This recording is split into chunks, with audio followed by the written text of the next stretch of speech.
আসসালামু আলাইকুম, সবাই কেমন আছেন? আলহামদুলিল্লাহ এখন একটু মোটামুটি ভালো আছি।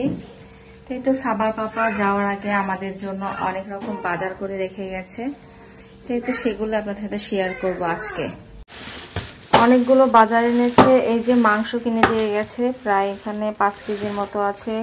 এর আগে মুরগির মাংস আর কলিজা ফোপড়া, তো এগুলো চলুন বের করা যাক। বের করি সবগুলো একসাথে, বের করে উঠিয়ে রাখবো, কারণ সে অনেক দিন আসবে না, আমাদের তো একাই থাকতে হবে। তো বাচ্চারা তো মাংস ছাড়া ভাতই খেতে চায় না, এটা হলে বেশি সমস্যা। তাই তো বের করি।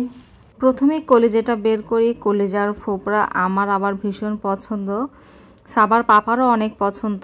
আসলে ফেপসা বা ফোপড়া যেটা বলে, আমরা আসলে ফেপসা বা ফোপড়া কি বলে, যাই হোক এটাই বলি। আর এখানে হচ্ছে মাংস, সেগুলো হচ্ছে বের করে নিই।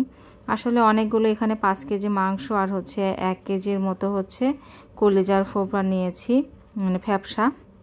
তো এগুলো এখন সুন্দর করে প্যাকেট করে রেখে দেবো, কারণ কারোই খাওয়া যাবে না, মানে মেয়েরও তো খাওয়া যাবে না, আমিও খাচ্ছি না গরুর মাংস, আমার মেয়েও খাচ্ছে না। ছেলেরও আজকে অনেক অসুস্থ, একটু ওরও জ্বর ভাব, ওরও একটু অসুস্থ হওয়ার সম্ভাবনা আছে, যে জন্য ওকেও খাওয়াচ্ছি না।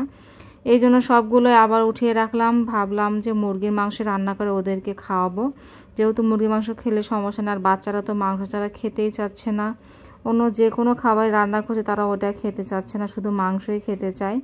তো এখানে ছেলে বলেছিল খিচুড়ি খাবে, তো সকালে ওর জন্য মুগের ডাল একটুখানি ভেজে নিয়ে তারপরে ভাবলাম মুগের ডাল দিয়ে খিচুড়ি রান্না করলে মুরগির মাংস দিয়ে খাবে, তো স্কুলেও নিয়ে যাবে। তো স্কুলে আর যায়নি, পরে হচ্ছে যেহেতু অসুস্থ লাগছিল, প্রচণ্ড মাথা ব্যথা হচ্ছিল, ছেলের মাথা ঘুরছিল, পরে স্কুলে গিয়েও আবার চলে এসেছে টিফিনের আগে, মানে একটা ক্লাস করার পরে চলে এসেছে অসুস্থ হওয়ার পরে।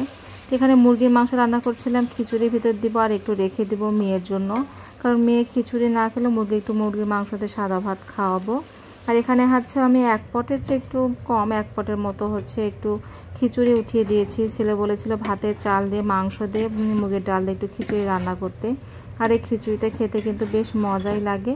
তো এখানেই তো ছেলের জন্য, ছেলে টিফিন নিয়ে যাবে, বাসায় খাবে, এই জন্য রান্না করেছিলাম। তো টিফিন তো সে নিয়ে গিয়েও খেতে পারেনি, চলে এসেছে আর বাসায় খেয়েছে।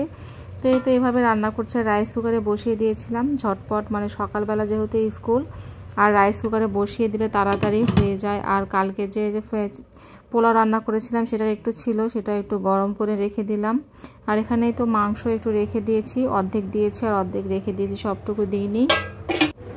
আজকেও রান্না করছি কাঁঠালের তরকারি, আমার অনেক পছন্দ।